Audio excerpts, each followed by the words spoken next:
Go into a hotel and whack off somebody. Not appropriate.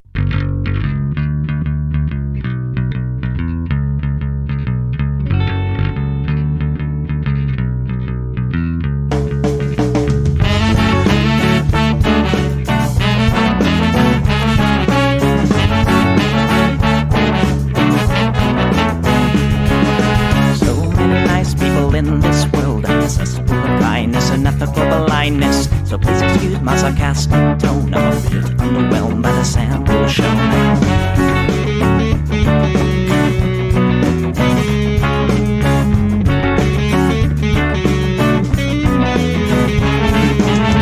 Mr. Bistro fraternity guy, you cup of asshole, bloodshot eyes. Get drunk and fight every night.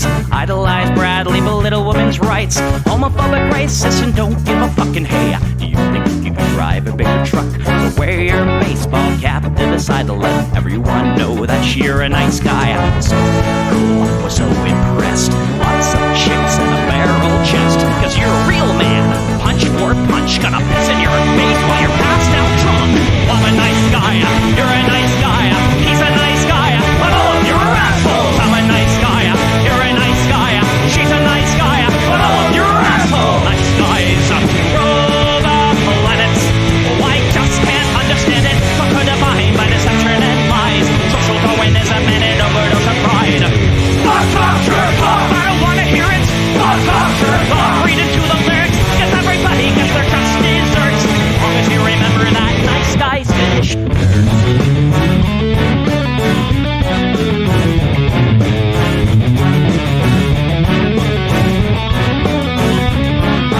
Mr. Whitebeard, you're next on the list. Such a nice guy who speaks through his fists. Prick with a penchant for messing with heads. A broken nose for dinner and breakfast in bed. Alcoholic, paranoid, and suicidal too. But you're probably ill her before she gets away from you. She's in a pool, letting cry.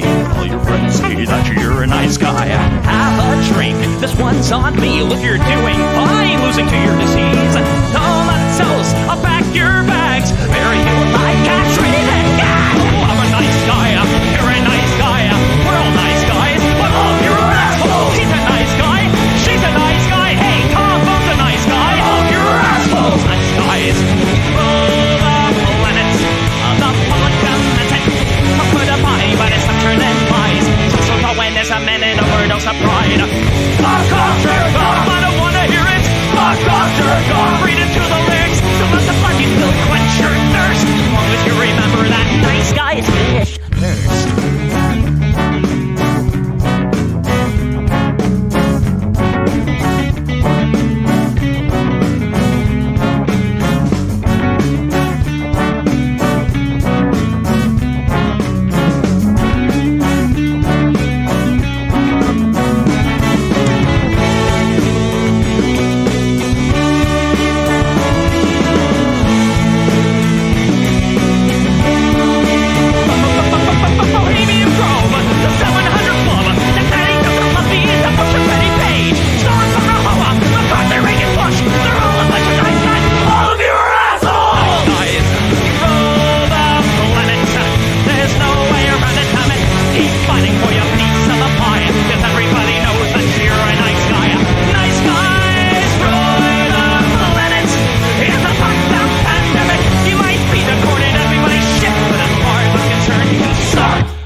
All right, everybody, welcome to the Plex. We do this show live every Sunday right here on Twitch. That's twitch.tv/EchoPlexMedia. Media. You can support this project many ways. Go to echoplexmedia.com/support and just click on any of the links there. And you can help us out moving studios soon. There's a few things on my Amazon wish list you might want to purchase for me. Most of them are fairly inexpensive, but there are a couple fancy things on there if you're feeling fancy. Anyway, I'm producer Dave. As usual, you can find me on a grinder. And this is what the people want. Police officers, they've gone insane. I don't hate the cops. There's a person inside when the truncheon stops. Oh, don't hate the cops. Oh, when the raiders come, who will protect the shops? Don't hate the cops. They're a sensitive bunch if you don't stop throwing your rocks. Snap, crackle, pop is the sound of a taser. Your body drops. Don't hate the cops.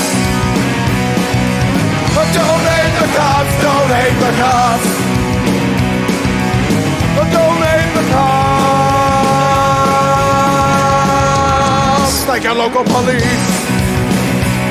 Cause they don't do nothing wrong like your local police. Got rid of the corruption and the racism is gone. They've been keeping the peace, keeping homeless folks out of the parks and malls. Got a cure for your social disease. Follow the law, don't hate the cops. Follow the law, don't hate the cops. Follow the law, don't hate the cops. Follow the law, don't hate the cops. Follow the law, don't hate the cops. Put your hands above your head and show you're not afraid. I'm the fairest judge that your skin color's gonna get. And if you die before the sun comes up, the paperwork will take forever. Well, it might have worked out a little bit better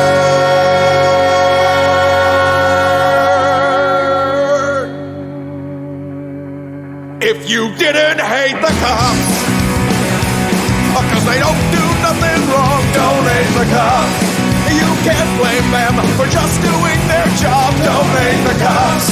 Well, you gotta wonder, how much would it cost for you to be shot at and stabbed at by maniacs and drunks? Don't hate the cops, don't hate the cops. Don't hate the cops, don't hate the cops. Don't hate the cops. Don't hate the cops, don't hate the cops. Don't hate the cops, don't hate the cops.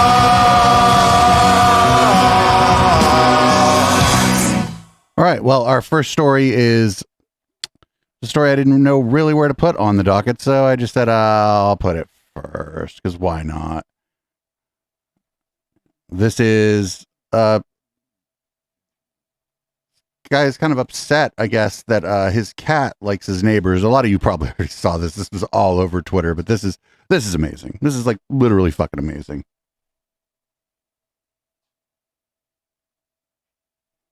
Wait, no sound.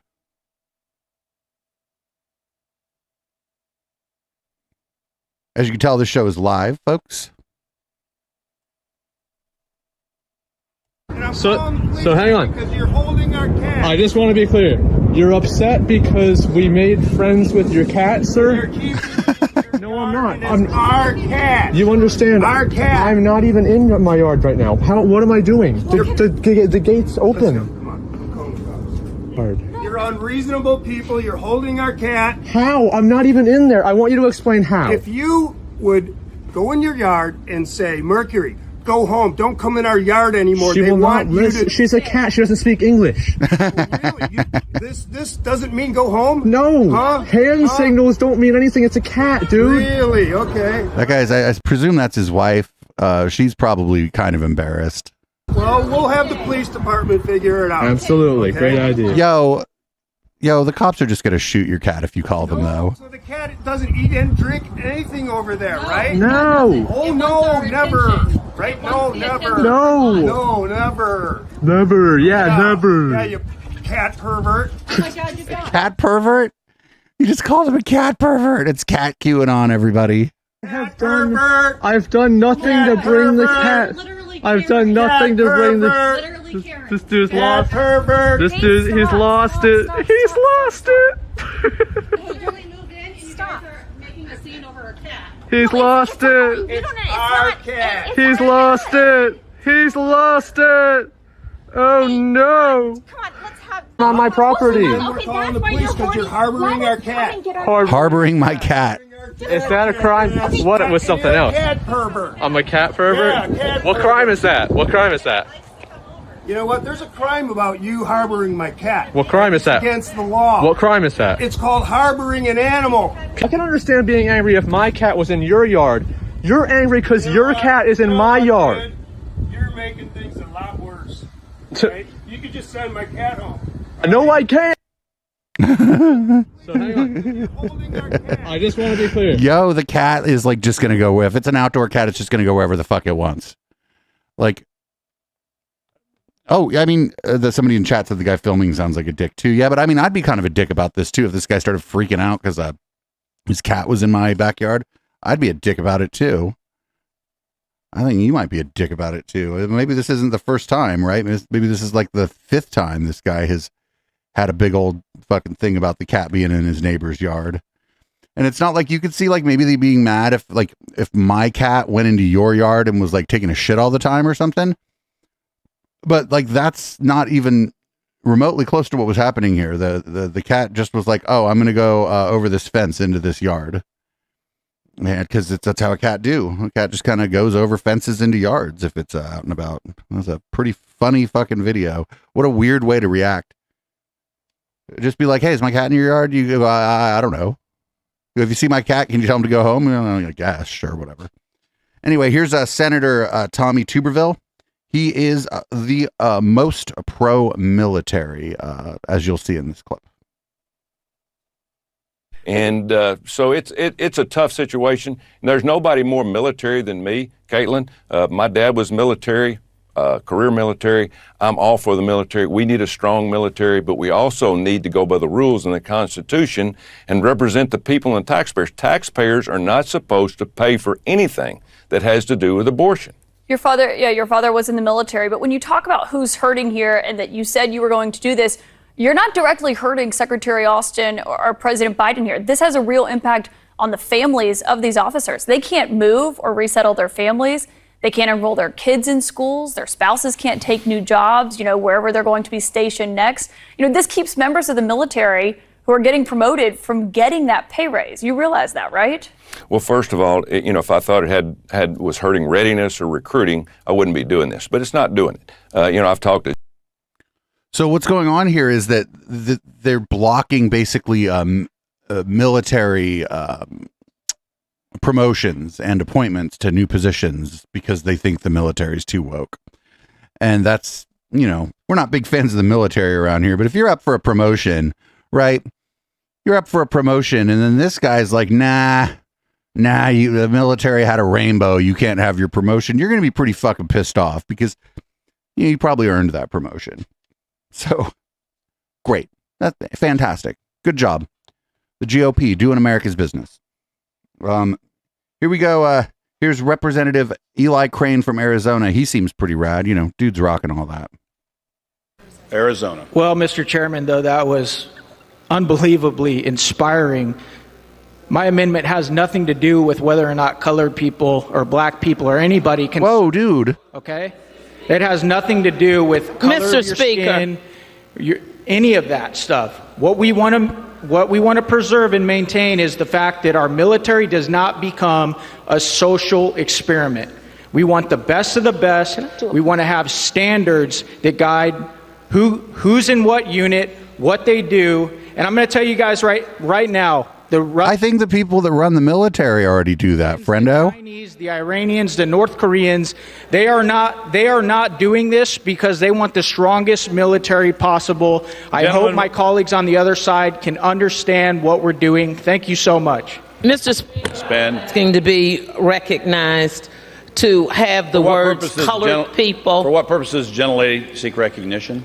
I'd like to be recognized to have. For what purpose do you hear what the motherfucker just said? Have the words colored people stricken from the record. I find it offensive and very inappropriate. Is the gentlelady asking for unanimous consent to take down the words? I am asking for unanimous consent to take down the words of referring to me or any of my colleagues as colored people.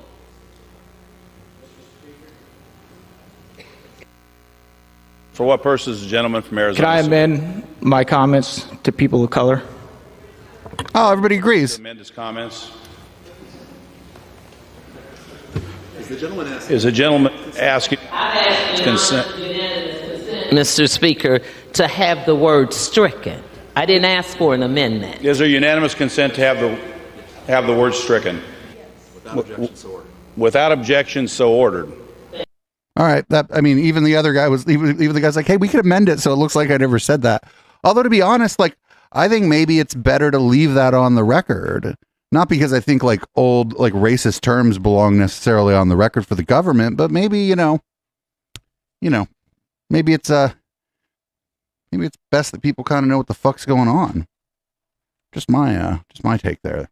I don't know. There's like decorum and shit in the halls of Congress that I'm not super familiar with, so it could be one of those things, and that's fine. But everybody agreed. Here's we haven't had a George Santos clip in a while, but don't worry, he's just going to compare himself to Rosa Parks. No big deal.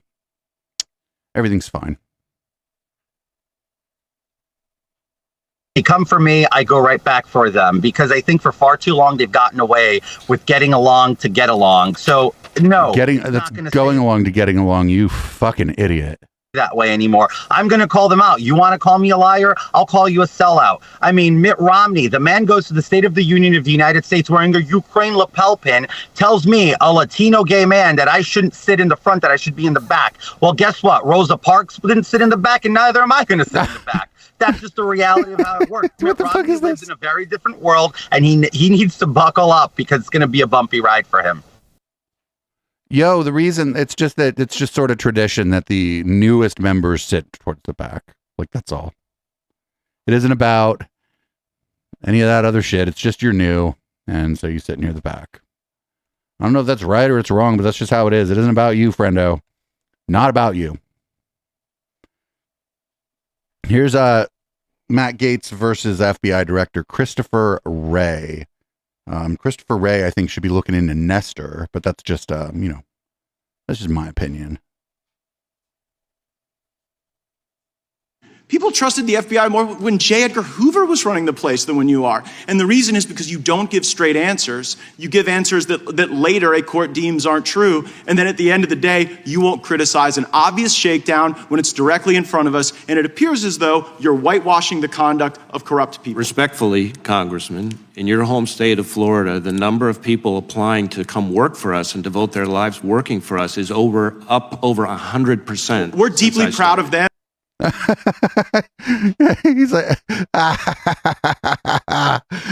people don't trust the FBI. Then why do people in your state want to work for us, Matt Gaetz? I don't trust the fucking FBI either, but it's like, it's for different reasons. It's not just one incident. It's a pattern of behavior over the years, how they've dealt with unrest, civil unrest, and civil rights. So here's Chelsea Handler versus Lauren Boebert. I left a prescription at a pharmacy once. I went to get birth control. The price was very, very high. I said, wow, is this a 3-6 month prescription? No, ma'am, this is 1 month. And I said, it's cheaper to have a kid. And I left it there. And now I have my third son, Caden Boebert. And so I'm actually, it turned out to be a really great thing. Great for you. Not the son who had to call the cops on your husband. Listen, it's really nice that you like your child, I guess. Birth control pills can cost between $20 and $50 for each pack. So let's say it's $50. That's $10,800 after 18 years. But the USDA estimates that parents can expect to pay between $15,000 and $17,000 a year raising a child. So that's about $300,000 to raise a kid to the age of 18. And that's not even including, if you're Lauren Boebert, how many guns you have to buy for each of them. Now, Lauren is getting divorced. If she has to pay child support, she's going to find out exactly how expensive kids are. Their divorce comes 2 decades after the couple first met while Lauren was working at Mickey D's at the age of 16 and her soon-to-be ex-husband was 22. Sounds like someone was ordering a Happy Meal. I can't spend too much time talking about this because I want to try out the new water slide I had installed at my new house that I bought with all of the disposable income I have from taking birth control and never having kids. Bye, Lauren. I heard you have a new boyfriend, so maybe try condoms or anal. I don't usually play like stuff with people I agree with, but I saw that and I was like, all right, we'll run this Chelsea Handler clip. I like Chelsea Handler. She's generally pretty fucking cool. She made a bunch of money and isn't like all stuck up and shit about it. So that's pretty good. Here we're going to move on to the Jesse Waters, I guess, segment. Up. Nope. I almost skipped something. I almost skipped Arizona State Senator Wendy Rogers. Wendy Rogers is incredibly cooked. Just incredibly fucking cooked. Here's her talking about an event that will attempt to flush the COVID shot from your body. And again, this is a state senator in Arizona. This person is a lawmaker who's promoting some crazy event.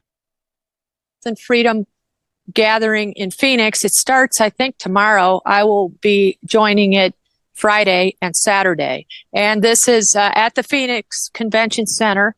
It is to enable those who have fallen through the cracks medically to get free dental checkup, free eye exam, ear exams, and so forth, and also to get a treatment regimen for if you took the COVID shot to have it flushed from your body. And then Dr. McCullough will be there several of those days, and he and I will be together on the dais on the panel, I think, Friday night.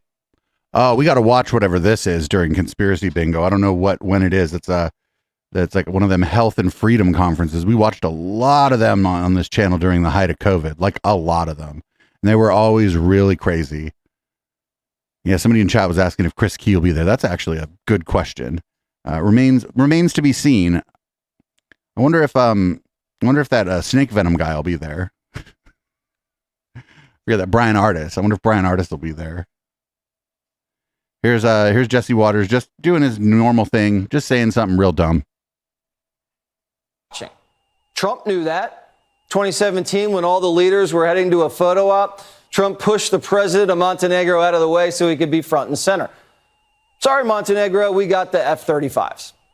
Biden doesn't do that. Looks like a freshman on the first day of school.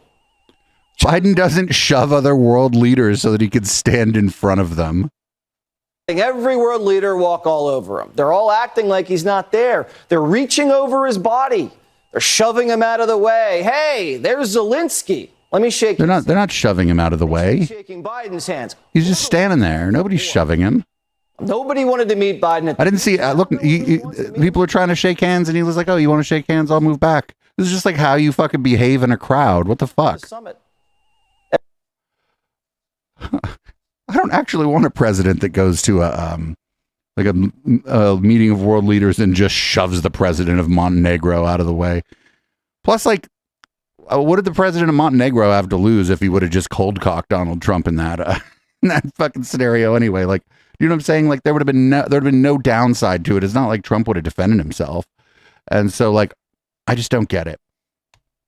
Here's more of Waters, because of course this is that Tim Ballard guy. Tim Ballard is the guy who that movie that Jim Caviezel's in, that the Sound of Freedom or whatever it is. He's the guy that movie's based on. Here he is on the Jesse Waters show talking about his shitty movie.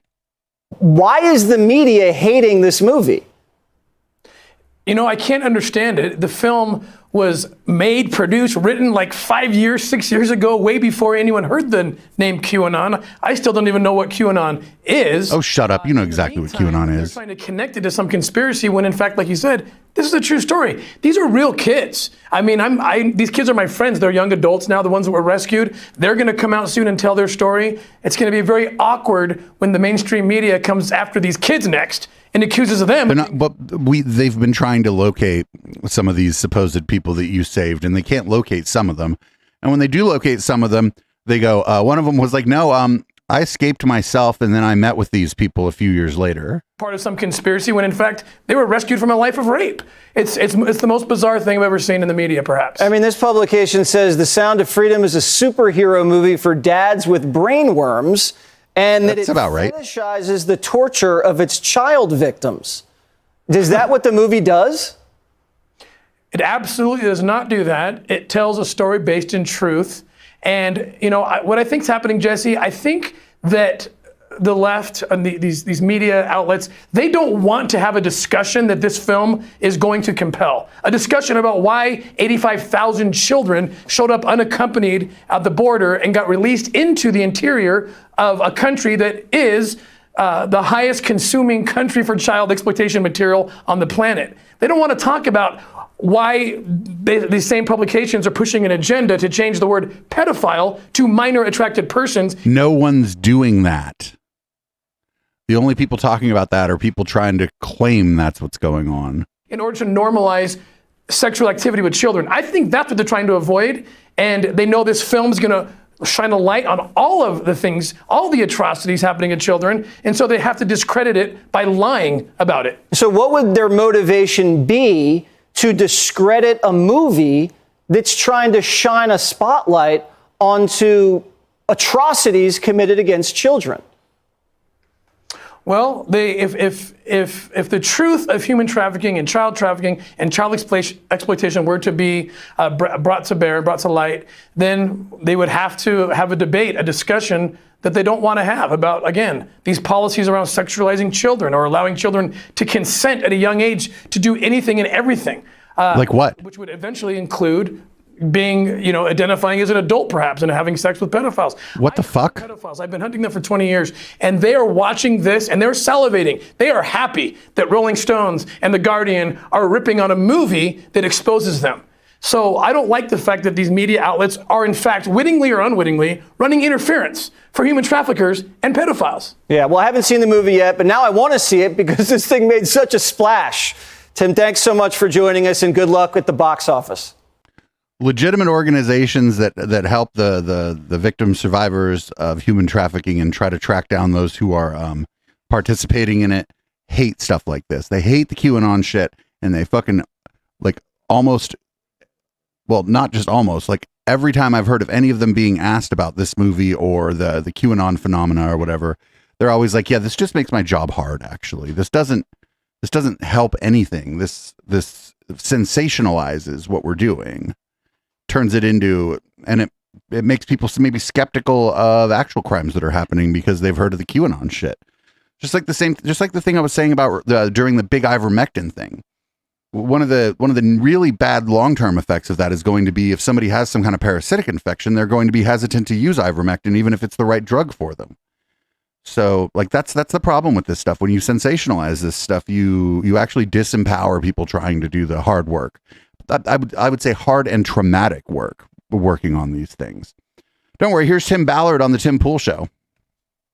I'm sure Tim Pool will clear this all up. Why do you think it is so many media outlets were attacking the film, insulting it, saying QAnon or paranoid?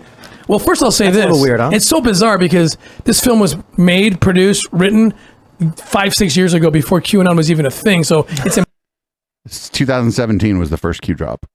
Possible what they're saying. Why are they saying it? Now, here's my theory. I think I'm right. There's an agenda out there, and there's a conversation to be had, and these outlets don't want to have it.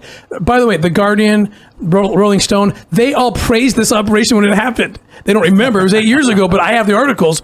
Look at these guys rescue these kids in Colombia. And now, 8 years later, oh, it's QAnon. It didn't even happen, blah, blah. Well, yeah, but the person who wrote that article, not long after they wrote the article, realized that they'd been hoodwinked. And then they wrote an article about how they had been hoodwinked. I know the article he's talking about. This has been all the podcasts I listen to that aren't history podcasts or tech podcasts. This is what they're talking about. And they're checking all this guy's claims. Here's a conversation they don't want to have. They don't want to talk about the fact that there's 85,000 unaccompanied minors who came to our border and were released and lost in a country that's the highest consumer for child sex. Yeah, he's definitely on his script, They don't isn't want he? to talk about the fact that teachers' unions are providing what we would call pornography to third graders. No, they're not. Right? I used to be able to arrest people for providing the material to children that teachers are currently giving to kids under the guise of... So this isn't really about... His media tour isn't really about his movie, right? He's just out there trying to get all these fucking the Satanic Panic 7.0 people on board with him. They don't want to talk about 13-year-old girls being able to consent. And I'm very libertarian when it comes to all these things for an adult, right? Finish your I'll point, go sorry. get the books. Yeah, I think I got a couple of the books you're talking about. We have a book that they have in grade school. Oh, I know that one. Yes. That teaches children how to use adult sex apps. Yes, I'm very familiar. I just posted on this. There was a teacher who gave... That doesn't look like a book for children. A book called This Book is Gay. It's the title of the book. And in it explains how to use Grindr. Why? On page 182? Yeah. That's an awfully thick book for a little kid. Yes. Now that one we can't show either. That's you can't graphic. show some of these pictures. I'm telling you, I could have arrested people for giving this to kids back in the early 2000s. As it should be. And now teachers are giving it to kids. Yep. They don't want to talk about this. And then you know what it leads to? Consent. Pedophiles have been pushing consent. Kids should be able to consent. I've studied pedophiles. I've hunted them for 2 decades, right? And they have platforms. They have literature. Kids should be able to make decisions for voting, for whatever they want to do. Why are they saying this? Well, I'd be down with putting the voting age down to 16. You can operate a motor vehicle you can drive, but then maybe not the age of consent. Want them to have legal consent to have sex with a 12-year-old, 11-year-old, whatever. You know what? This whole trans voice, and again, I'm libertarian for adults. Do what you want to do. I will fight for your right to choose to do that. But these are children. And when you let a kid consent to gender mutilation or consent to puberty blockers, these are the parents' consent and the doctors are involved in shit too. You've lost the argument. But this quite literally is one of their big arguments. There have been numerous writers in what they call the queer movement who have talked about children consenting. There are name them, Tim. Who are they? Prominent activists who are making this argument, and in fact, tomorrow we're actually going to be having a debate about. I'll keep it vague for a little bit because I don't want to spoil it or scare off the people who are coming on the show. But there's going to be a conversation about what is or isn't appropriate for kids. Yeah, I think it's fairly obvious. When we ask the question, we have people come on and debate various ideas, and I'll show these books to people and say, for what reason should children be shown these books? So the book that they're showing does not look like. I mean, what is a 9-year-old going to read that book? It was a pretty thick book. That book, maybe a teenager might read it. And they just blindly defend it. And I just want to say the real question is not why do kids need to see this? It's why do you need to show this to a child? Grooming. Why are you so obsessed with ensuring that a child will have their innocence destroyed by this perverse content? Let me ask you, I mean, you're the expert. Can you break down how would you describe grooming? Oh, absolutely. First, the pedophiles want a kid who's sexualized who will participate and choose to have sex with them. That's what they want. But you got to get a kid sexualized first. You know what porn does to an adult brain? I mean, I've talked to porn addicts. An adult brain. It changes the chemistry of the brain. It actually creates a damage of the brain. Kids' brains are just like crystallizing still. They're little sponges. So you give a third grader this, and they're giving third graders this stuff. No, they're not. That is like that's not. No. Maybe like a freshman or a sophomore in high school. That's no. Them to TikTok and let them have these kids by the time they're 13, they're sex robots. All they know, they're teaching kids to masturbate too in some schools. Yes, that's part of it. Go to your special corner and touch yourself while you look at this. So are they saying that? Sexualized to the point where he's just lying. He's just fucking writing fanfic, which is a weird thing to call it. I'm sorry, that was maybe the wrong, or maybe I hit the nail on the head. Who knows? And again, pedophiles are salivating. Like, hey, they're doing our job for us. These groups, the leftists out there, they're doing our job for us. They're laughing. They're laughing right now. They're salivating. But you say, oh shit, we had Austin Bennett ruled Jim Caviezel, and there he just showed up on our show. Not? I didn't know Jim Caviezel was in this. The groups are one and the same. I mean, you're right. I made this argument. There was I can't remember exactly what the story was, but I was critical of literal grooming. I mean, in fact, let's go back to pre-Elon Musk Twitter. There was an image of adult men showing graphic adult images to children, and I said, this is grooming. I got suspended. They deleted the tweet, and they said, you can't post this kind of stuff. And I'm like, I can't call out the abuse. They said it was offensive. It was hate speech. Wow. So I criticize a story, and I get these leftist publications attacking me for it. My response was, if my position is that child abusers are bad and you rush to their defense and attack me over it, my only assumption is you're a child abuser or you are in support of child abuse. But the thing is, like, his tweet's gone, right? So that's not there anymore. So we can't see what his tweet was. And what happens with this stuff is if he's running around calling everybody a groomer, what would have happened prior to Elon probably is that it would have been more about a pattern of behavior. Because he's a bigger account, right? If you're a smaller account, they'll just fucking nuke your account over whatever. But if you're a bigger account, you have to do a bunch of things. the other thing that they're doing here, they're like this is all you're showing kids porn and stuff. That's like all like smoke and mirrors for the same old arguments. Like, we shouldn't be giving kids comprehensive sex education. Child development specialists vehemently disagree. Comprehensive sex education, even stuff that you and I might think is graphic, actually teaches kids about consent and makes it more likely for the kids to report something bad that's going on to an adult that they can trust. It's just the way it is. Kids aren't dumb. Kids aren't dumb. Kids are able to understand some like even complex and some of the things that we think are adult.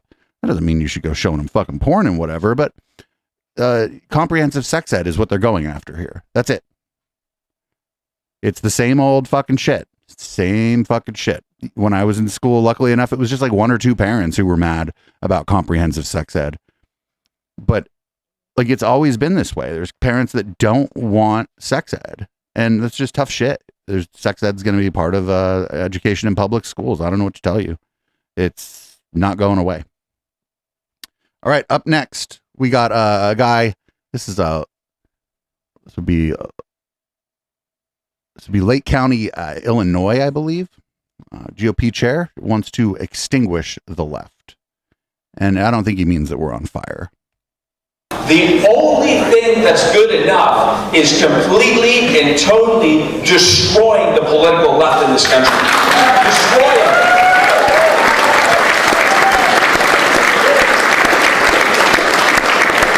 The greatest American general ever, Douglas MacArthur, said there is no substitute for victory. And defense is never going to bring you to victory. It will never, sitting here and saying, I'm going to defend the second, I'm going to defend this, we're going to defend. Defense gets you nowhere except where you already are if you're lucky. It's time to defund the left. I'm talking about defunding government agencies, defunding bureaucrats, defunding government schools and going to 100% private school like Florida's making gestures at right now.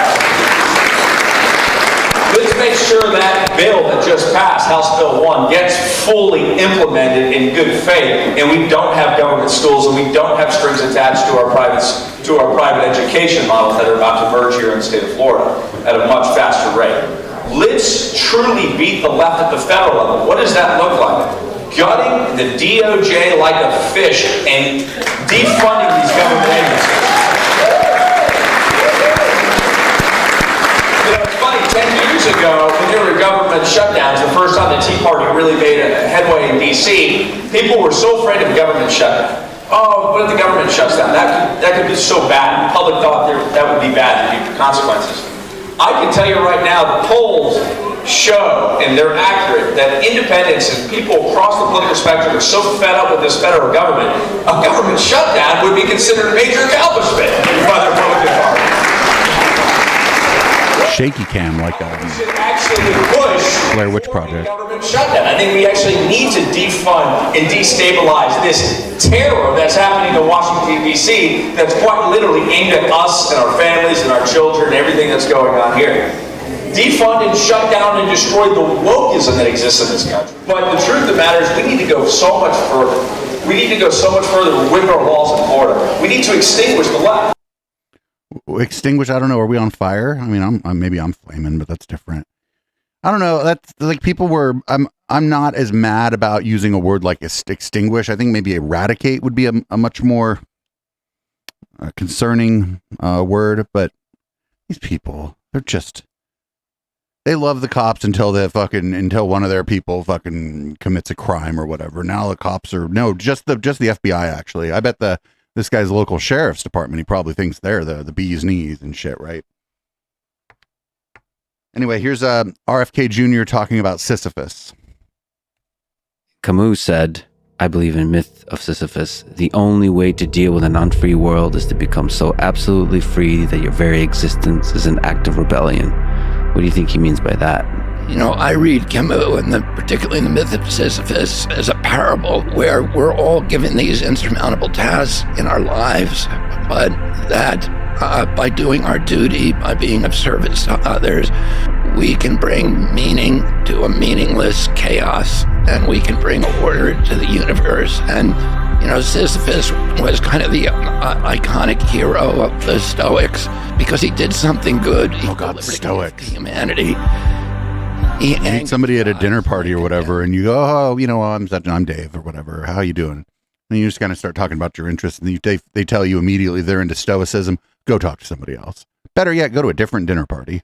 Him to push a rock up the hill every day. When he got to the top, it would roll down, and he'd spend the night going back down the hill to collect it, and then rolling it back up the hill again.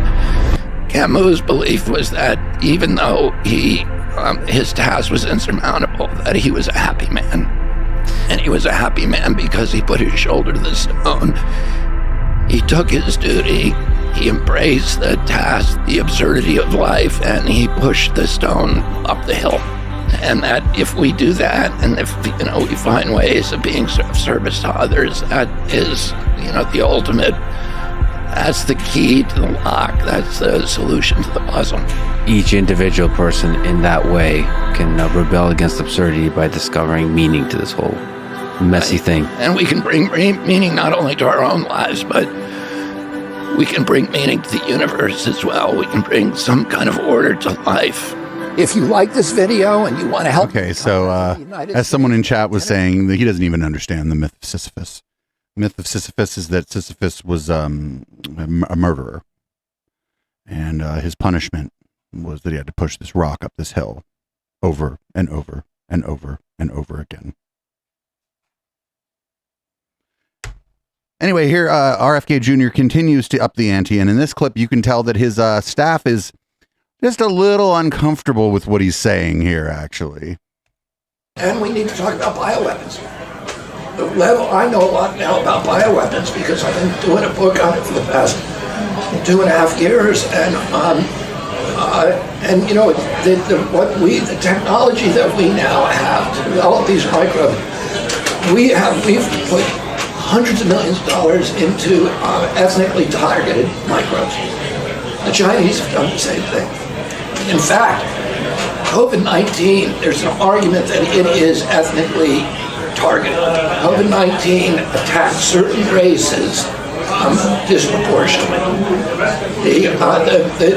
The races that are most immune to COVID-19 are because of the structure of the genetic structure, genetic differentials among different races of the receptors of the ACE2 receptor. COVID-19 is targeted to attack Caucasians and black people. The people who are most immune are Ashkenazi Jews and Chinese. Look at that lady. She's like, "Oh, I'm gonna need I need another sip of this water." Really targeted that or not, but there are papers out there that show the racial and ethnic differential impact to that. We do know that the Chinese are spending hundreds of millions of dollars developing ethnic bioweapons, and we are developing ethnic bioweapons. That's what all of those labs in the Ukraine are about. They're collecting Russian DNA, they're collecting Chinese DNA, so that we can target people by race. Why is the comment section on a crazy Facebook post running for president? I don't understand how this happened.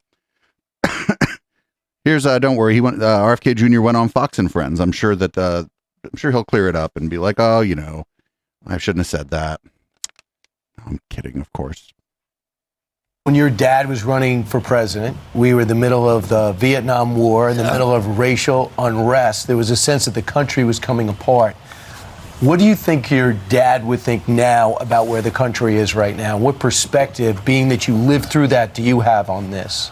Well, one of the things that he really was trying to bring people together, and he succeeded in doing that. The last day of his life, he won the most urban state in this country, which is California, and the most rural, South Dakota. And the people who supported him, and particularly the whites in Maryland and on the East Coast who lined the train track after he died, 2.5 million people. Many of those people voted not for George McGovern 4 years later, but for George Wallace, who was antithetical to everything my father believed in.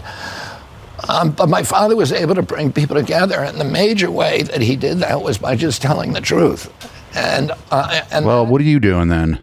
Is an extraordinary that people want to hear the truth, and a lot of Republicans, as you note, are supporting me, and I get note after note saying we don't believe everything that you believe in, but we believe that you're telling us the truth and that you're going to bring people together. Well, that's what we want. And you've gone viral, not only with your message, but just your sheer masculinity. I mean, Oh my God, does Ducey have a fucking semi for this guy? those workout videos that are floating around. Fucking steroids, friendo, steroids. What did that video teach you about the state of American politics in 2023?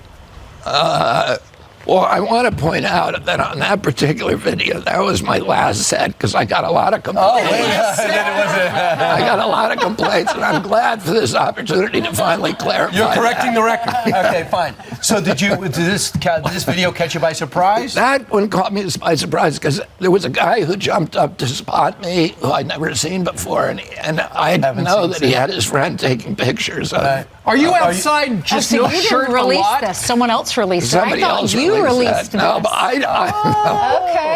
Okay. Are you floating around California without a shirt a lot? Well, you know, that's Gold's Gym in Venice. So that's just what they do there. Yeah, and it's an outdoor gym, and it was hot out that day, and I was trying to get my vitamin C. How many push-ups can you do? I've been there. They told me to put a shirt Good on. ones, I can probably do about 50. How many can you do, Brian? I think I could do the same. You want to try? Should we challenge them to a competition? You'd have to make a huge contribution. I don't think I'm allowed to do that. Keep my job. But the testosterone replacement therapy that you're using, what could you tell? I was right. I think I could do the same. You want to try? Should we challenge them to a competition? You'd have to make a huge contribution. I don't think I'm allowed to do that. Keep my job. But the testosterone replacement therapy that you're using, what could you tell us about that? Does it make you feel better?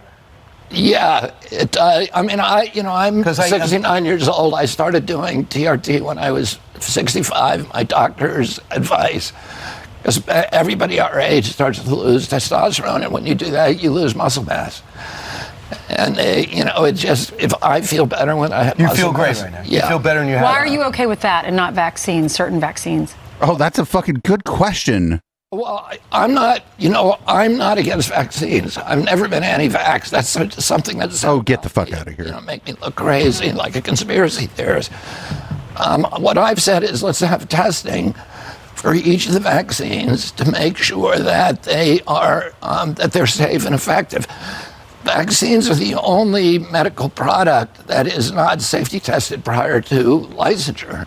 And we need placebo-controlled trials where, you have a placebo group and a vaccine group, and then let's look at the health 5 years later and make sure they're healthy, and that's all I want. Every candidate who's stopped by the couch, we ask them what their website is, if people would like more information, or to donate. What's your website? Kennedy24.com. Thank you for asking. Okay, that's very easy. Okay. Very Senator nice. John Kennedy's not going to sue you about that? No. The other Kennedy. You're the first. All right. Best of luck the rest of the way. Really quickly, what about the hearing? You have a hearing coming up. It's next Thursday, right? We have a hearing on censorship, and Judge Dowdy in Louisiana just issued a 155-page decision forbidding the White House or federal agencies from collaborating with the social media groups to censor Americans. And I was all over that lawsuit. I was the first one that the administration started censoring.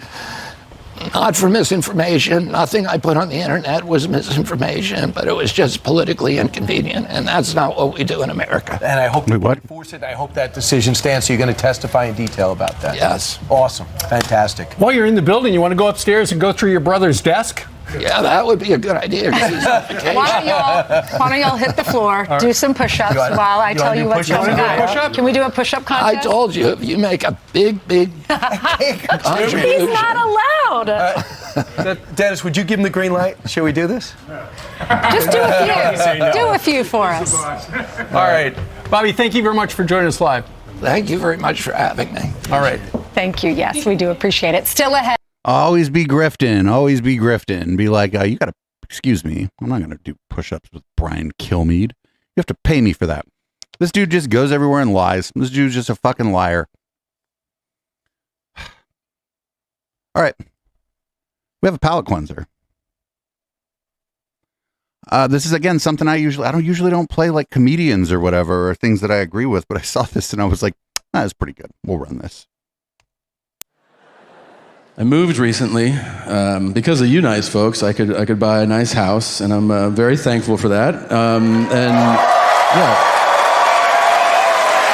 thank you. I bought a house in a neighborhood, though, that I think is too nice, you know? Like, it kind of reminds me of a store. You ever walk into a store and, like, right away you're like, I should leave, like, when you get there? I feel like whenever they offer you something to drink in a store, that's a sign, you know? Some stores you walk into and they're like, would you like still or sparkling water? And you're like, I left something in the car. I'll be right back. Well, I mean, all my neighbors, they're like investment bankers and partners in legal firms. And then I'm there. Like, do you eat ass or what do you do, man? You know? And they're like, thanks for buying a house. It's great to have you.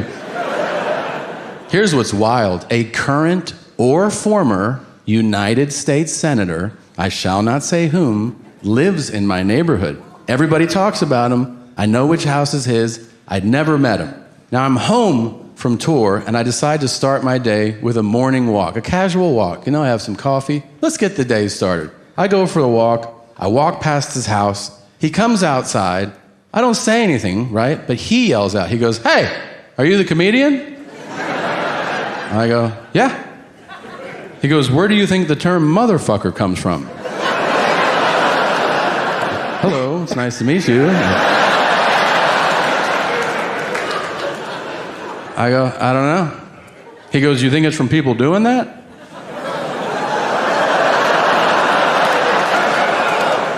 I'm like, fucking their moms? And he goes, yeah. I go, I don't know. He goes, how many people do you think do that? I go, more than you want it to be. And he's like, meow. Then, and I am not making this up, I could not make this up, he says to me, how about daughter fuckers? I go, first of all, that's not an expression that anybody uses. Right? No one's like, check out this crazy daughter fucker over here. I go, if you have kinks, we can talk about them, but not like this. I don't like this at all. And he goes, meow. And he just turns around and walks into his house. I'm like, what the fuck was that? So I keep walking, just contemplating every mistake I've ever made that led me to that conversation. And now I'm walking home. So I walk past his house again. He comes back outside. He goes, hey, I didn't want it to end like that. That was weird. It was. He goes, I thought about it, and a motherfucker is not somebody who fucks their own mom. I go, oh, do tell. He goes, a motherfucker is someone who fucks your mom. He goes, that's the most disrespectful thing anyone can do, so if somebody is particularly rude, you call them a motherfucker. And I go, wow. I am so impressed that you put that together so quickly. I can see why you may or may not be Ted Cruz. And then I walked away. Yeah, I don't know anything about that comedian. I saw some people in chat saying that guy's not great. I don't know. I just thought that joke was pretty funny. I don't know if it's true. Probably isn't true. But it's one of those things where I want to believe. I want to believe that exchange happened. Because Ted Cruz does seem like that kind of weird. It does seem like that kind of weird. So here's we'll call this perfectly reasonable mother complaining about a terrifying thing that happened with regards to her child's school. Perfectly reasonable mom, right? I found the no trespassing order that I got from the school. You want to hear something? I'm suing the fucking elementary school. I'm suing Rose Oak County School. I'm fucking shutting that whole entire fucking school. Amy McGuire, principal, Roseau Elementary School. Guess what, Amy? You're never gonna be able to work in elementary ever again when I'm fucking done with you. Fucking wanna say that you're a principal to fucking kids? I just fucking broke my bracelet. That's how fucking angry I am. You wanna fucking lie, Miss McGuire? Do you wanna fucking lie? Do you? Let's look at this fucking no trespassing order. Why do we?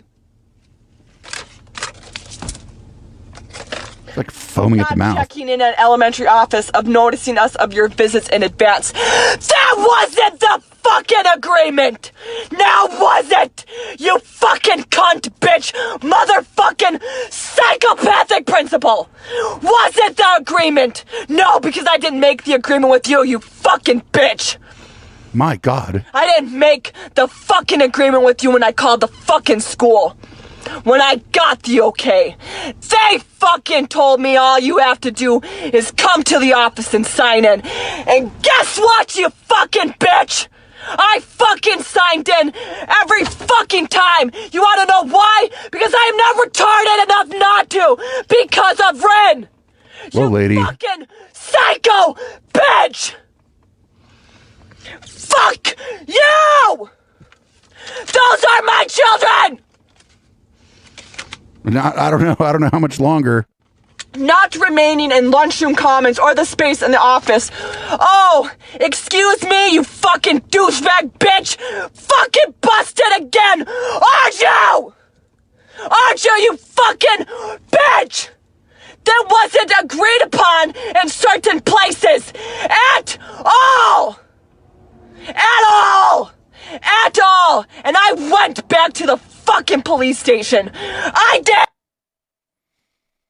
Yo. CPS? A CPS, are you out there? Are you maybe watching my show, CPS?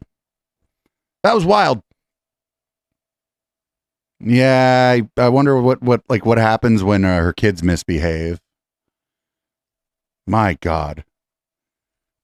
So, if you remember, there was this awful sort of conservative religious comedy show, sort of styled after like a late night show with a guy that looks like, well, you'll see. It's aggressively unfunny.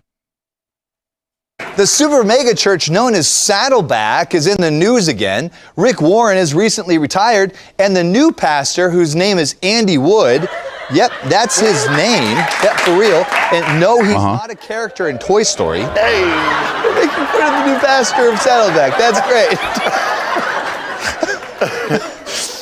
Andy Wood is bucking the Southern Baptist Convention that is apparently has an 11th commandment because 10 commandments wasn't enough. Something like, thou shalt not allow female pastors, apparently, because the Southern Baptists said that there may be exceptions made for women to be pastors as long as they are bald and promise to not speak in tongues.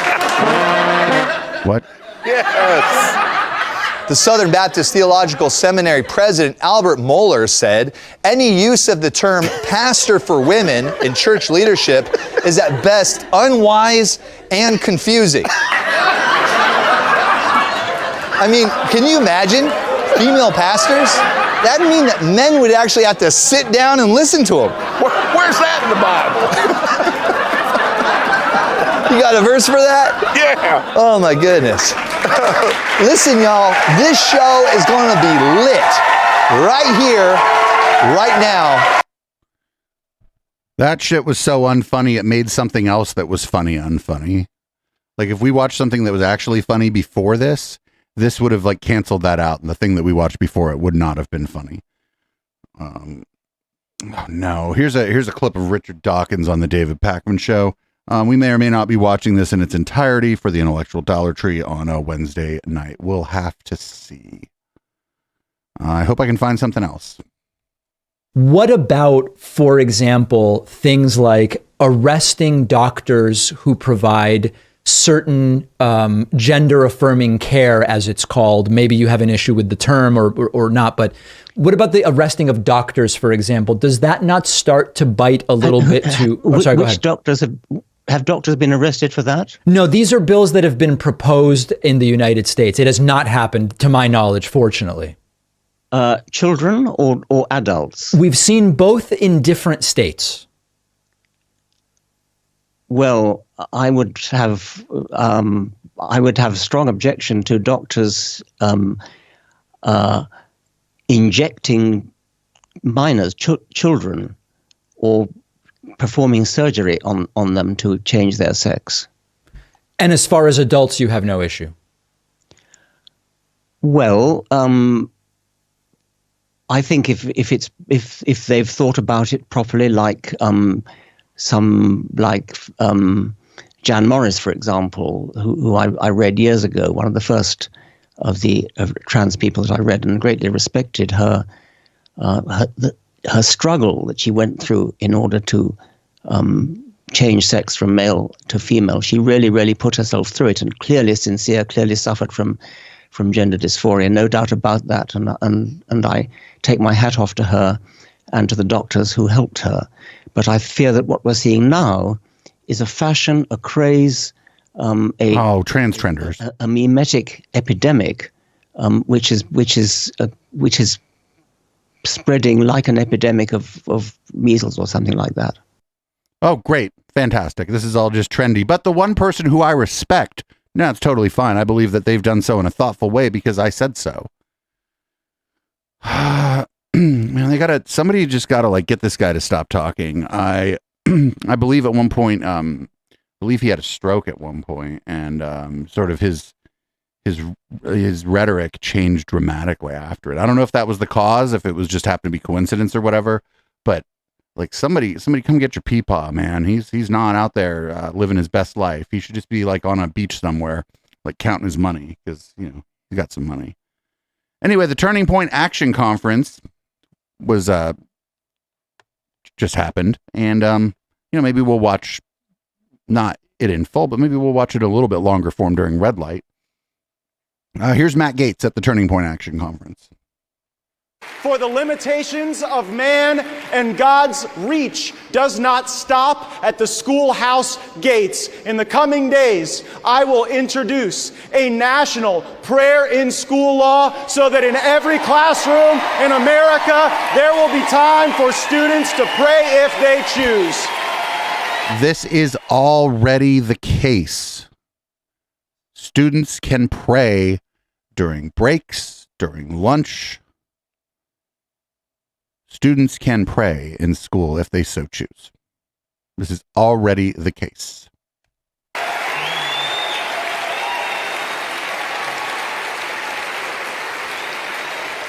And you know what? This beautiful new Supreme Court that President Trump gave us just might uphold a constitutional law like that based on the values that this country was built on.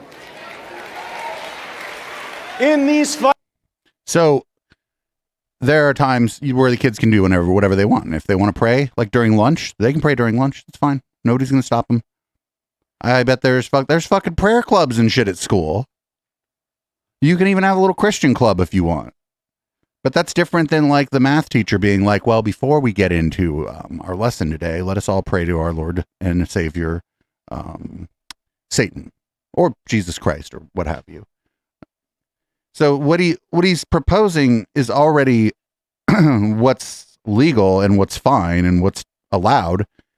But what he really wants is there to be some kind of compelled prayer, I believe.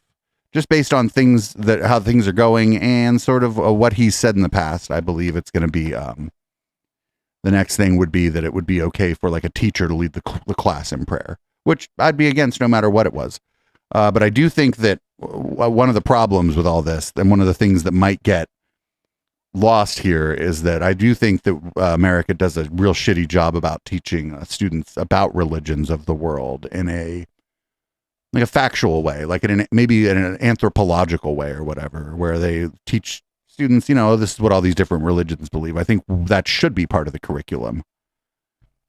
And I don't think that's really part of the curriculum in most schools. And I think that and they wouldn't like that at all. Anyway, here's Marjorie the Gathering at the Turning Point Action Summit. Lyndon B. Johnson is very similar to Joe Biden. How are they the same? They're both Democrat socialists. Lyndon B. Johnson was the majority leader in the Senate. Does that sound familiar? He was vice president to Kennedy. Joe was vice president to Obama. He was appointed as the president after JFK was assassinated, then he was elected. His big socialist programs were the Great Society. The Great Society were big government programs to address education, medical care, urban problems, rural poverty, transportation, Medicare, Medicaid, food stamps, and welfare. The Office of Economic Opportunity, and big labor and labor unions. Sounds good so far. LBJ had the Great Society, but Joe Biden had Build Back Better, and he still is working on it. The largest public investment in social infrastructure and environmental programs that is actually finishing what FDR started, that LBJ expanded on, and Joe Biden is attempting to complete. Socialism. Meanwhile, we are now $32 trillion in debt. With record high homelessness, 40-year record inflation, we're losing the US dollar as the #1 world currency. We're losing our freedoms. Our government is one big fat bloated machine, and it's killing the American dream. Our jobs are centered. So if people are struggling more, wouldn't one of the only functions of the government be to one of the main functions of the government be to try to offer some relief to people who are struggling because of economic conditions? I don't know. Maybe I'm a socialist. Who knows? I just feel like maybe that's a good thing the government can do. And she described she's like, you did things with transportation. And it's like, well, motherfucker got to get around. Like, what are you talking about, lady? Anyway, I saw this Marjorie the Gathering rap, and we're using the term rap here kind of loosely. You're going to have to see it too. Sexualized and having transgender surgeries. Sexualizing children is what pedophiles do to children. MTG, Mega's MVP. MTG, Mega's MVP. MTG, Mega's MVP. MTG, Mega's MVP. Democrats get back. Boom! Reporters even get slapped. They spreading all these rumors cause Marjorie be spitting big facts. Deep state and the left always hating. When they gonna let Joe about that basement? Marjorie, I really love what you do. Keep calling rhinos out. No one does it better than you, huh? A real businesswoman, AOC's a featherweight. A Southern belle, a little hood. Watch her shake and bake. Divorce, that's all y'all gotta bring up. Yeah, watch her drain the swamp cause she know they corrupt. She's fighting for our children. She's fighting for our freedom. She's fighting for the Jan 6. She's fighting good versus evil. MTG, Mega's MVP. MTG, Mega's MVP. MTG, Mega's MVP. MTG, Mega's MVP. She's a boss. She don't rock with transceiver cause they soft. Them liberal tears can't save you, wipe them off. You know we reppin' 45, he never lost. Watch a real Georgia Peach go and set it off. Well, sorry about that, everybody. You didn't even get to see the video. I was so interested in the video that I didn't switch the scenes, everybody. If you're listening on the podcast, this is in fact a live show. But don't worry, it's in the show notes. You can hit bang docket in the chat if you really want to see the images from that. And of course, if you're listening on the audio-only podcast, you can check the show notes for information about that. I'm not going to play it again, though. Fuck that. Here is Donald Trump at the Turning Points USA event. I got 2 clips of him here. They're both, I don't know. We'll have to decide which one our favorite is. Here's clip 1. They've done charging a former president of the United States under the Espionage Act of 1917. This is meant for developing a nuclear weapon in your basement. Is one of the that's what people were doing in 1917. Good job.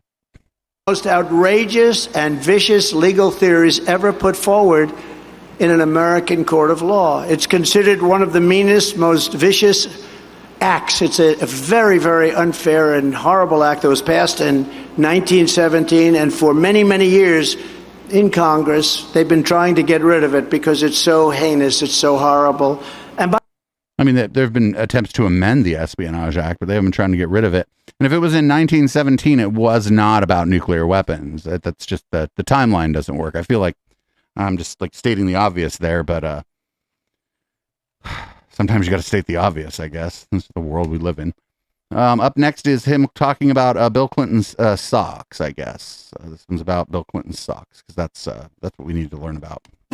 We have some bad ones. The crucial legal precedent is laid out in the most important case on the Presidential Records Act ever on this subject, known as the that's Bill Clinton socks case. You know why socks? Because he took it out of his socks. I didn't take it out of my socks. I had boxes piled up in front of the White House, and everybody's taking pictures of them because I wasn't hiding anything. He took it out in his socks. After leaving the White House, Bill Clinton kept 79 audio tapes in his socks and in his sock drawer. That's why it's called the Clinton socks case. You can't fit 79 audio tapes in your socks, but he meant the sock drawer. I don't even know what he's talking about. If Bill Clinton took classified shit with him, then he should have gotten in fucking trouble too. Fuck that shit. I don't know. Anyway, here's a shot from outside of that same event where Whoopsie, friend of the show, Charlie Kirk, sold too many tickets. You know, because some of the people ask for refunds, but when you oversell your event, and it's a shitty thing to do. I used to know rave promoters who would do this. Some of the people wouldn't really pursue the refund because maybe it wasn't worth it to them. Their time wasn't worth it, or, you know, they just wouldn't pursue the refund. So here's the scene outside of Charlie Kirk's event. It is people who couldn't get in because there's no room. Send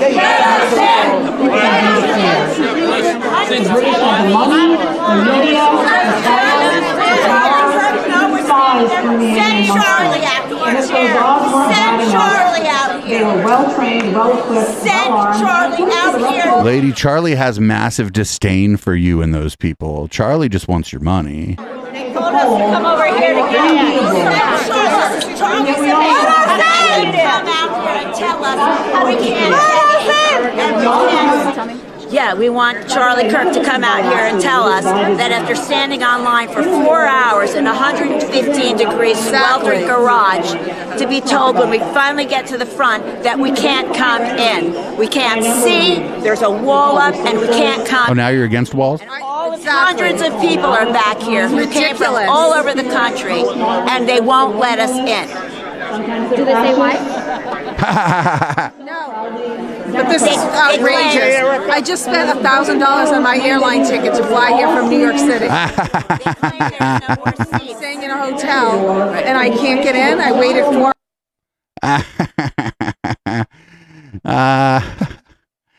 Yeah, that's a shitty thing event promoters do. They'll oversell an event because they know that not everyone. They know that if people show up, that they're not necessarily going to try to get the refund, even if they're entitled to it. So that's pretty funny. Here's a clip. We're going to run it from Instagram here. I almost never run clips from Instagram because, well, not really the best website for what we're doing here. But here's Michael Knowles. He's going to talk about how condoms are somehow kind of gay. Why did Gallup show a 7-point drop in support for same-sex relations of any kind? So they're going all the way back, and forget redefining marriage or whatever. You go all the way back to the beginning of the sexual revolution. And you go all the way back to contraception. There were 2 cases, Eisenstadt and Griswold. Griswold finds a right to condoms within a marriage. Where is that in the Constitution? I have no idea, but some libs on the court discovered that magically in 1965. Maybe you like condoms, maybe you don't like condoms. I don't know where you're going to find that in the Constitution. I think a lot of people are beginning to notice that the contraceptive mentality is the beginning of the pride mentality, because the contraceptive mentality divorces sex from the consequences of sex. It introduces a sterile sexual ethic. What? Which is exactly what gave us the pride movement. There's no distinction here. If you can't read between the lines, the conclusion that one draws is that condoms are kind of gay. Many people use condoms. That's the dumbest. That might be the dumb. Oh, no. We're not even done. We're not even in a red light yet. That's probably not the dumbest thing we're going to see, but it's, going to be top 5 dumbest things we see tonight, I think. Anyway, here's Michael Knowles again. Science is just all, it's just mostly fake. On the cultural front, a man like this should be ashamed to present himself in this way in public. We used to have standards and norms that discouraged perverted men like this from presenting themselves in these perverted ways, with the pink hair and the psycho affect, openly talking about chopping up little kids. Men should be terrified to do that sort of thing. And if they have any of these absolutely perverted and sadistic desires, they should keep them to themselves, and they should work on themselves and try to cast those demons out of their bodies. And that's the cultural level of this, of course. But then there is the even deeper level that I haven't heard a lot of people acknowledge, which is this is yet another reminder that science is mostly fake. And not that scientism or the politicization of science or whatever other squishy language the more centrist kind of people want to grant, but the whole endeavor of the scientific revolution, the premise of which is that reality is fundamentally physical, that is flawed. It's not true. The modern scientific what else would reality be? Given us certain nice things, but it's given us a lot of bad things as well, like transgenderism and transhumanism and skyrocketing rates of depression and anxiety and suicidality. But those are all the results of science? Loss of the sense of meaning in this world and a neglect of the fundamental spiritual and metaphysical realities of this world. It's given us all those things. And it's also given us a ton of bogus scientific theory, even taken on the plane of physical science alone. It's given us a bunch of BS. It's given us this notion that the world is going to end in 5 minutes because of the sun monster and catastrophic climate change. That's a product not of really the scientific revolution. It's a product of a myopic, narrow, obviously mistaken worldview where you plug in a bunch of models and with all your genius people from Harvard. Somebody in chat just said they're like, just his ability to do his live show is a bit of a wonder of modern science, right? In Oxford, and they plug in their models and they say, oh, the world's going to end in 5 minutes, and it's not true. And most people, even who push these ideologies, don't believe it. That's why the Spanish climate minister doesn't really ride her bicycle to work. She rides a private jet and then she gets into a limousine and she only rides that bicycle for the last 100 yards. That's why Mayor Pete takes a nice armored limousine to his cabinet meeting, an armored SUV actually, so he emits even more greenhouse gases, and then he pulls off a few blocks away, gets his bicycle out and rides it there. Like, is this happening? Do people do this? The scientific establishment, the scientific revolution is what gave us the public health geniuses like Dr. Fauci and all the rest of them who lied to us about the origin of COVID. It's the people who gave us the public health genius, scientific innovators. Just slipping in the fucking COVID is a bioweapon conspiracy theory. Vaccines that were not effective at stopping the virus, were not effective at spreading the virus, at stopping the spread of the virus, and were not even all that safe, much less safe than they promised us they would be. That's all incorrect. That is an issue of science, and it's been true for all of history. We look back through history and we say, goodness gracious, can you believe they bled George Washington with leeches? What idiots. Goodness gracious, can you believe they gave women lobotomies? Oh, that's so crazy. Goodness gracious, can you believe this, that, and the other thing? Well, that's been true for the entire history of science, and it will continue to be true. Now we're chopping off kids' genitals. No, we're not. That's obviously much worse than any lobotomies we ever gave women. That's much worse than the worst scientific experiments of the 20th century. And it's going to keep going on. It's not like we figured out science and now we're all good. We have to recognize at a deeper level that human nature goes more than skin deep. It goes more than genitals deep. That's why this doctor is so mistaken.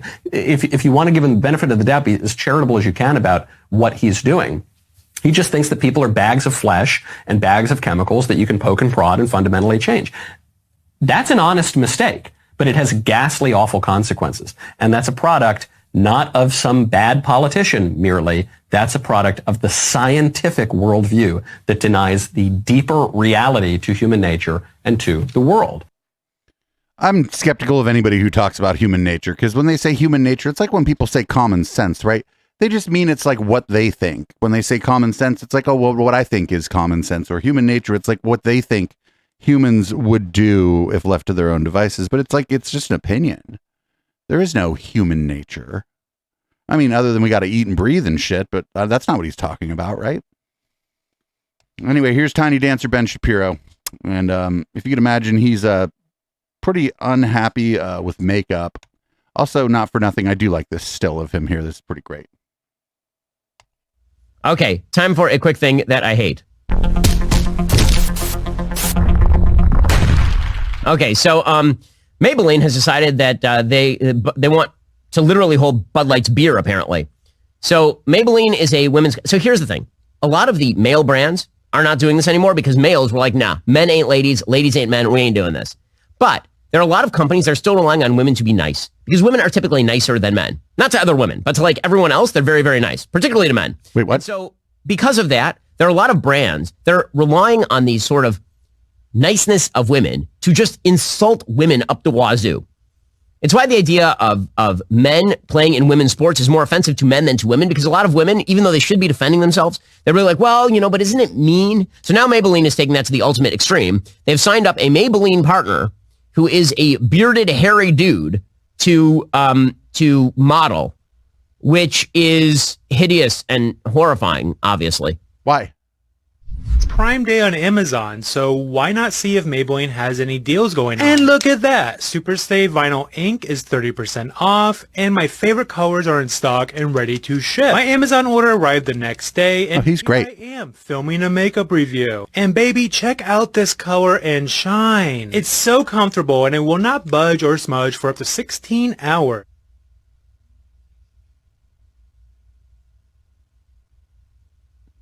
They broke Ben Shapiro. Happening. So for those who can't see, this would be a dude named Ryan Vita. He has a full beard. He has a beaded barrette in his beard while applying bright pink shades of Maybelline's Superstay liquid lipstick. Okay. And then he kisses his hand, showing no gloss has transferred onto his hand. So Maybelline shared the ad with its nearly 12 million Instagram followers. The caption denotes that Vita, who has 49,000 followers, so very few followers, by the way, and uses the pronouns she, he, they, which doesn't even make any sense. Like, how get she, he, they? That's all of them. Yeah, that's fine, actually. Me too. Is a Maybelline... Pronouns any. Nearly 2,000 comments show many consumers aren't pleased with the casting. Well, you would think. At a certain point, are women just going to stand up to this and be like, no, how about this? How about you advertise female products to us with women? How about that? How about we would like to see what a woman might look like with the lipstick, as opposed to... Yes, because they've never done that before, Ben. There's never been a Maybelline ad with featuring a woman. Bearded, not particularly attractive dude. How about that? Well, Ben, just because he's not your cup of tea doesn't mean that other people don't think he's a bit of a hottie. But no, Maybelline is going to lecture everybody, and they're going to steer directly into this. There's got to be a makeup brand somewhere that actually wants to cater to women. And women, at some point, you're going to have to stand up for yourselves. I mean, seriously. Being the powerful, strong people you are, at some point, you're going to have to say, dudes should stop pretending to be us because we are not dudes. But if you won't, then you're just going to... I don't think that person was pretending to be a woman. He was just putting on some makeup because he likes to put on some fucking makeup. What if he wants... Like somebody said in chat, I bet Ben's probably wearing makeup. I'm just wondering who Maybelline thinks is like the crowd that's like, oh man, now I'm buying more Maybelline because I saw a bearded, ugly dude put on some liquid lipstick. Does he not understand how advertising works? If you remember that, then you might think of Maybelline when you go to buy makeup. You're not even going to really necessarily remember that you associate it with that particular image. Like, does he even know how advertising works just at like a very basic level? Advertising is mostly just brand awareness. Makes perfect sense. Who are the brand managers at these places? People with marketing experience. Ben remembers Maybelline. I kind of didn't even remember Maybelline existed. Now I know that Maybelline exists again. Now I don't wear makeup, but if I was buying somebody was like, hey, could you pick me up some red lipstick? Any shade is fine. I'm just out and I'm in a hurry. Maybe I'll go pick up the Maybelline now. Not even necessarily because of that specific ad, but because it's like in my mind. It's like closer to the front of my mind than maybe another brand of makeup because their marketing managed to find its way onto my show. I don't know. Who fucking knows? Anyway, here is a clip from Jimmy Dore's stand-up comedy special. So it goes L, G, B, and then T. Skip the T's, don't need that headache.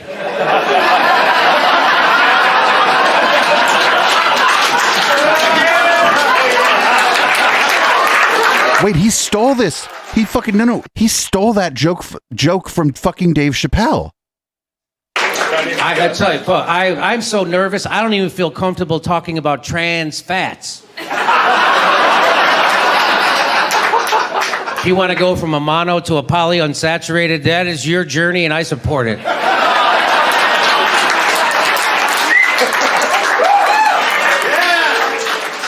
Look what they did to Chappelle. You crossed the T. You just stole a joke from him, and it was a fucking bigoted joke.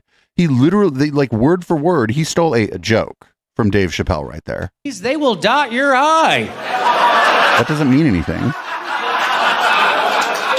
So I'm not going to do that. I support the trans ladies. And in fact, I say trans women are more women than cis women. How could you say that, Jimmy? Well, look at cis women. You could call them guys, and they don't care.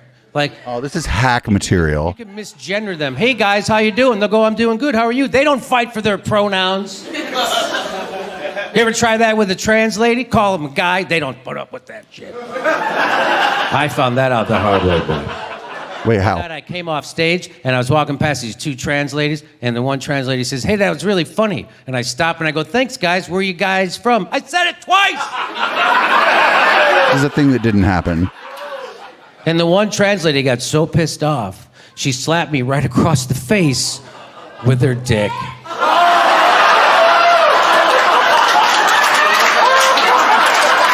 This is like bigoted hack material. You ever been slapped with a female penis before? Comes out of nowhere. Well, we got one more story for the podcast portion of the show, and then we're going to go into the post game, thankfully. And I'm going to take a little page out of our playbook for our Down Ballard, our local news show, and we're going to actually end on like a positive note, something kind of cool. Usually the last clip is like fucking Jordan Peterson or the Weinsteins or some shit like that, but nope, not this week. This is great. This is a fantastic soccer ad, or a football, depending on where you live.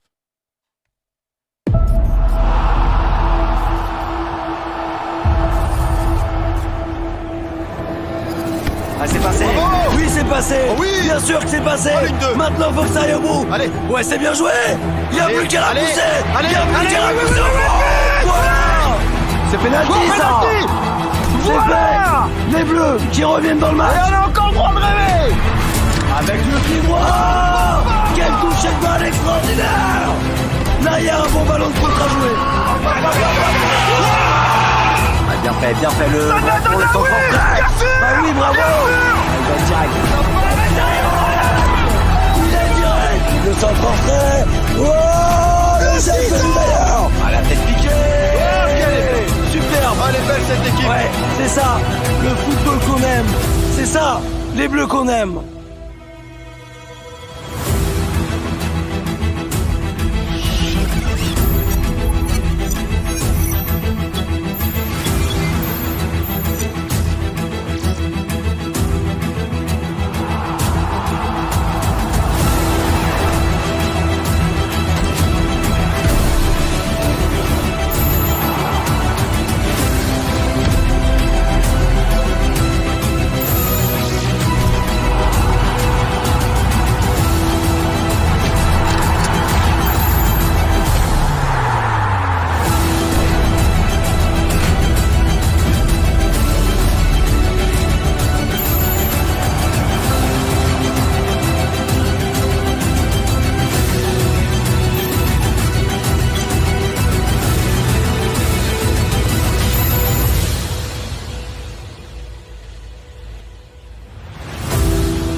That was a great ad. I didn't know where to put it, so I put it last on the podcast portion. I know the people listening to the podcast have no idea. Again, you can just check the show notes for the video of that. The point of that video was that like they had used AI to change the women's soccer players to men's soccer players, and you didn't know until they told you. And that's just kind of a badass ad. Yeah, people in the live show were probably wondering, why the fuck is Dave playing an ad for fucking like Premier League football or whatever? Well, that's why, because it was a great ad. Fucking excellent. Soccer ad, probably too woke. Or I don't know, maybe people like it because who fucking knows? There's a few layers there. A few layers based on everything that's going on here. these days. But all in all, that's a great ad. And I'm not a fan of soccer or football myself, but I might be, if I was going to check some out, I might be inclined to check out the ladies now. Again, it's brand awareness. It reminds you that there's a whole women's soccer league too. Anyway, that's been the podcast portion of the show. Thanks everybody for hanging out. I started later tonight because it was a fucking 100 degrees today. So I had to wait for it to cool off. Podcast listeners, make sure you're following us on Twitch, twitch.tv/Echoplex Media. I'm going to go pour myself a cocktail, and we're going to go on into what we usually call red light, but the lights have been red the whole time, so whatever. If you want the rest of the show, you can go to patreon.com/Echoplex or eplex.store and subscribe at the $5 level or higher, and you can get the whole show. This is Boomers by Periscope. I'll be right back.